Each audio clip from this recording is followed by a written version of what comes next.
Every day, more than 115 people in the United States die after overdosing on opioids. This includes prescription pain relievers, heroin, and most commonly, synthetic opioids such as fentanyl.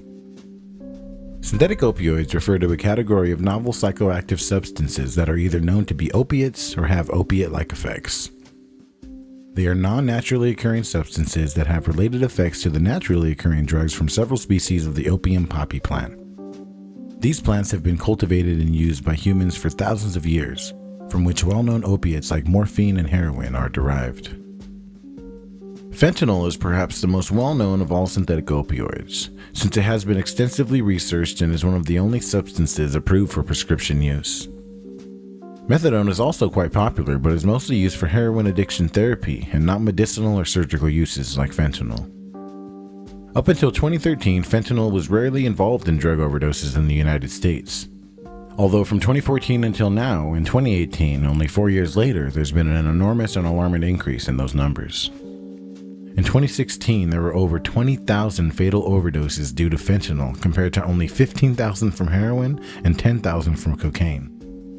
The Centers for Disease Control and Prevention estimate that the total economic burden of prescription opioid misuse alone in the United States is $78.5 billion a year, including the cost of healthcare, lost productivity, addiction treatment, and criminal justice involvement. The epidemic we're facing is unlike any drug-related issues of the past. While drugs like crack cocaine have had enormous death rates, fentanyl deaths have taken a different turn.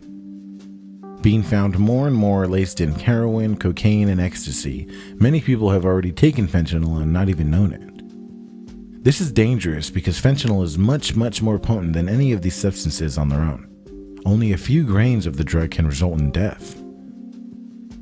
Also, fentanyl is said to have a much less euphoric effect than natural opiates, so many users will take higher doses thinking that they just have bad drugs. So smoke something, drink something, responsibly. Give this video a thumbs up to help spread the word, and let's get into the history and truth of fentanyl and synthetic opioids.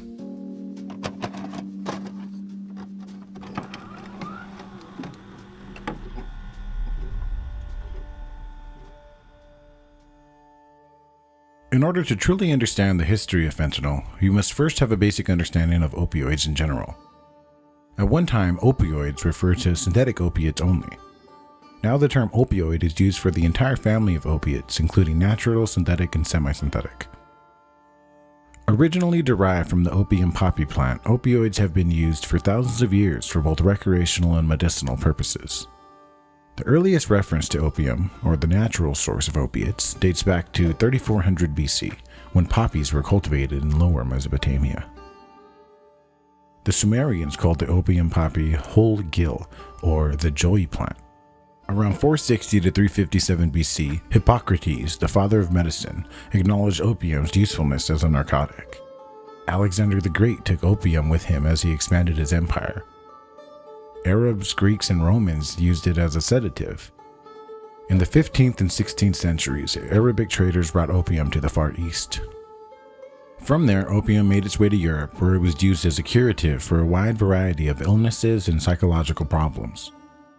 In 1806, the German chemist Friedrich Turner isolated a substance from opium, which he labeled morphine, after the god of dreams, Morpheus. Morphine soon became the mainstay of U.S. doctors for treating pain, anxiety, respiratory problems, and much more. Morphine was commonly used as a painkiller during the Civil War. However, so many soldiers came to become dependent on opiates that the post-war morphine addiction was known as soldier's disease.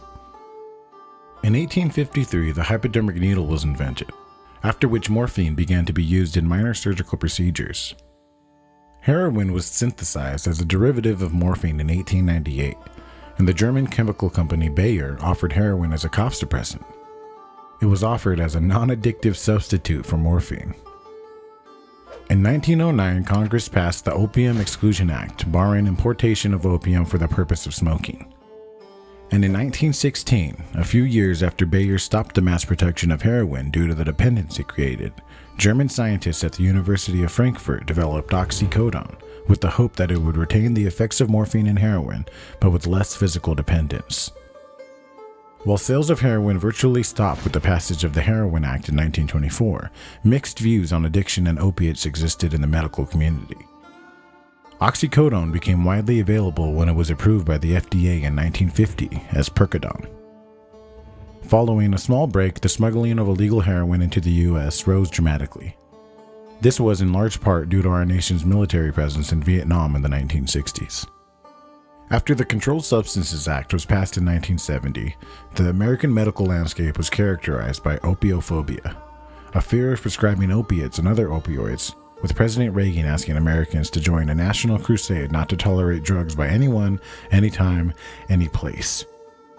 But in time and in response to the growing recognition of the need for pain management, the pendulum swung the other way, with the significant increase in opioid use for all types of pain. And then in the 1990s, time-release prescription opioids hit the market. Time-release opioids were thought to be much safer and non-addictive because the drug was designed to be released within the body over a 12-hour period. They do not have serious medical side effects. Somewhat of a seismic shock was felt in the 2000s when Purdue's aggressive marketing of its controlled-release opioid OxyContin, described as safe for chronic pain, intersected with the trafficking of cheap, pure heroin in the smaller cities across the West, Midwest, and Appalachian Mountains.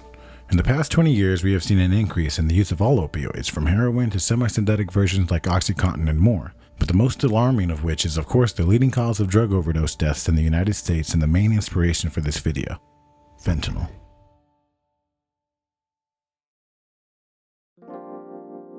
So where does fentanyl fit into all of this? While morphine and heroin were always the drugs in headlines and what most people heard about during the later 1900s, fentanyl was also an issue, just obviously not as big of one, at least not yet. The company Janssen first developed it in 1959, and it was primarily used as an anesthetic and pain reliever for medical purposes. During the 1960s, it started to be used as an intravenous anesthetic, and it was called Sublimase. It flew somewhat under the radar until the middle of the 1990s when the fentanyl patch was introduced, and it could be used in the treatment of chronic pain. After the patch, other ways of delivering fentanyl were introduced, including the Actic lollipop and other oral options. Fentanyl abuse was relatively uncommon at this time, although there were users who became addicted to the drug much like other opiates. From 1997 to 2002, morphine prescriptions increased by 73%. Oxycodone prescriptions increased by 402%, and fentanyl prescriptions increased by 226%. This enormous spike is what many say is the beginning of the opioid crisis we're facing today. As more information came out in later years, prescription opioids became much harder for users to get and had begun being heavily regulated. Though many thought this would be a good thing, it was in fact quite the opposite. When users realized they were not able to get their prescription drugs like they once had, they moved on to illegal opioids, as they had no other options. And it was around this time that fentanyl started becoming an epidemic of its own kind. You see, fentanyl is much cheaper and easier to make than heroin and other opioids, so in time, illegal drug manufacturers realized this and started lacing the drug into other opioids.